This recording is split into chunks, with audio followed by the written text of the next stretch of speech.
አባት ቢሉ እናት ቢሉ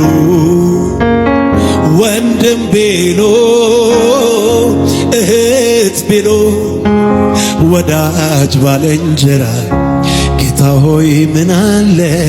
የማትሞላው ስፍራ የድሃ አደጎች አባት የመበለቶችም ዳኛ የታላላቆች ተቆጪ የታናናሾች እረኛ የተገፉትን ሰብሳቢ የተናቁትን መጋቢ ሁሉም አንተውነ ራስህ ክብር ምስጋና ይድረስ